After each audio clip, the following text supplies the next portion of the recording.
Another great option for getting content from YouTube is this one, YouTube trend. You click on YouTube trend, and once you're there, you select here, for example, the region, and for example US, or you can select another place. You click on search, and you will see the trends. Okay, these are the trends. So you see how many views. Okay, posted ad.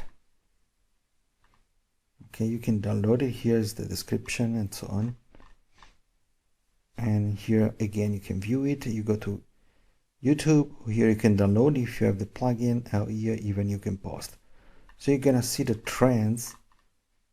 Okay, so you can get inspired. You see all the trends in your area.